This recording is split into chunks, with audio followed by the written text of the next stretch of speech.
A squat rack is one of the most expensive decisions that you're gonna make when starting your home gym, and you're gonna wanna get it right. So what is the best squat rack for you? In this video, we're gonna cover everything you need to know about the Rogue RML-3.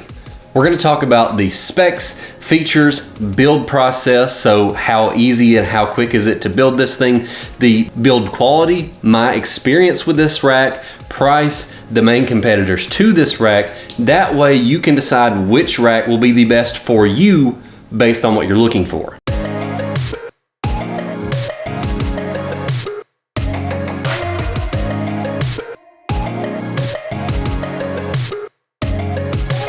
But before we get into the video, hi, my name is Ryan Treadaway, founder of TreadawayTraining.com, where we turn skinny guys into jacked men. If you want more information on body transforming training and nutrition topics every Sunday, consider subscribing. And we did hit the 2,000 subscriber mark today, actually. So you guys are awesome. I'm really touched. I appreciate you guys subscribing, and I'm gonna keep the videos coming, and hopefully you guys keep enjoying them. The RML-3 is from the Rogue Monster Light line of racks. All Rogue racks are made in the US, and the RML-3 is made of 3x3 11 gauge steel and uses 5/8 inch hardware. The uprights have a welded construction rather than being bolted together, so they're super stable. The uprights have west side hole spacing, meaning that the holes are 1 inch apart in the bench area and then 2 inches apart throughout the rest of the rack. It comes with pin pipe safeties, 2 J-cups, and 4 band pegs. We did a small DIY on the pin pipe safeties and actually took some of the foam that came off of the bar that I bought from shipping and put that on the safeties. That way, if anyone ever does fail a lift, you're not messing up the knurling of the bar because you have that padded foam around the pin pipe safeties. The RML-3 also comes with a fat and skinny pull-up bar by default. The rack is 90 inches tall, 49 inches wide, and 30 inches deep, with 24 inches between the front and back uprights. The build process for this rack couldn't be any easier. It will come in 3 pieces: the left uprights and cross members, the right uprights and cross members, and the fat skinny pull-up bar. Put 4 bolts in, stand the rack up, and you're done. That's literally the extent of the build process. And in terms of quality, I mean, this is a Rogue product. That's pretty much all that you have to say. But just adding a little bit to that, the powder coat quality is excellent. I mean, it is a squat rack. Even if you're careful with it, you're going to bang into it on occasion over time. You're gonna hit it with a bar, or hit it with the weights, or hit it with the bench here and there over time. And so far, after 9 months of use, this rack is still in excellent condition with only a few markings here and there. The laser cut holes are extremely smooth. I haven't found any kind of burrs left behind or anything like that. I mean, there's a reason why Rogue products tend to cost a little bit more. The quality is there, the quality control is there. You just get the product that you want, and it's right the first time, period. My experience with this rack has been excellent so far. It's extremely sturdy and well built.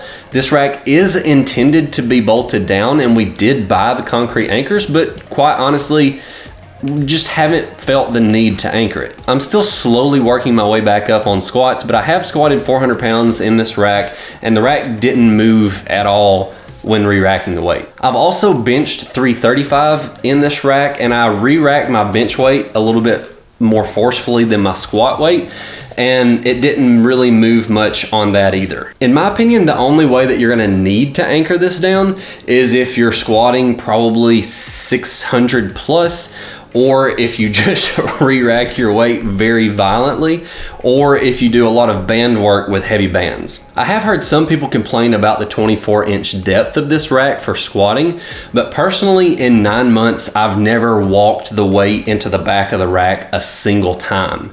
However, what I will say is this is a wide rack, and I have bumped the side of the weight plates into the side of the rack a couple of times, so I have had to clean up my walkout just a little bit. Since this rack is 90 inches tall, you will want to be careful and make sure that this is going to fit where you want it to go, but since it is so tall, the good news is most people will be able to do overhead presses inside the rack without worrying about hitting the top. Personally, I'm 6 foot tall, and I actually measured my wingspan this morning for this video, and my wingspan is 6 foot 3.5 inches, and I can do overhead presses inside the rack with about 3 inches to spare between the bar and the top upright.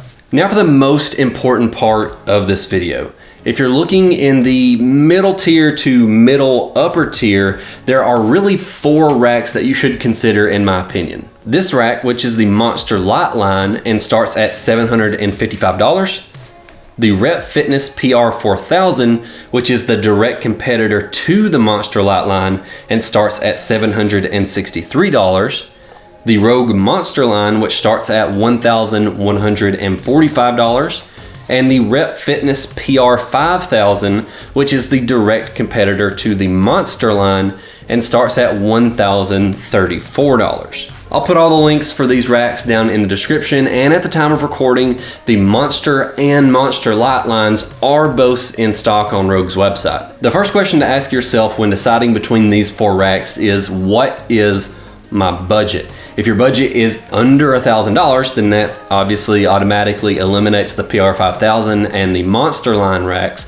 So you're gonna be looking at the RML-3 and the PR4000 from Rep Fitness. They're pretty much the same rack for almost the same price, so my advice to you here would actually be to just go with whichever rack that you're getting most of your equipment from.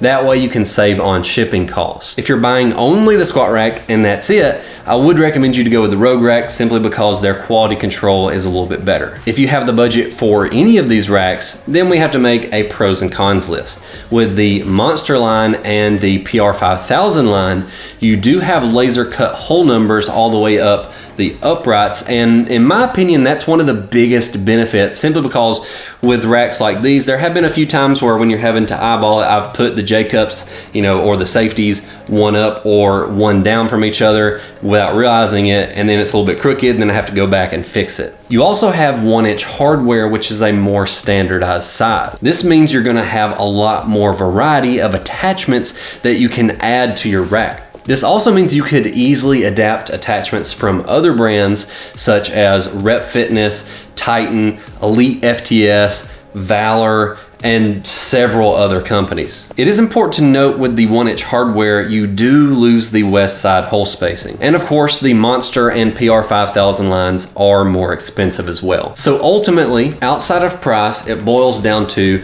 would you rather have laser cut hole numbers and more attachment options, or would you rather have the west side hole spacing?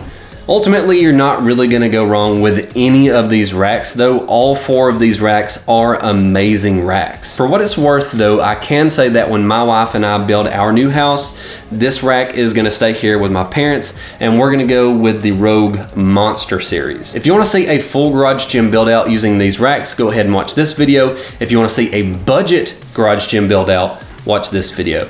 As always, God bless you and your family, and we'll see you next week. Hey, buddy. You mind if I go now? Can I do my set now?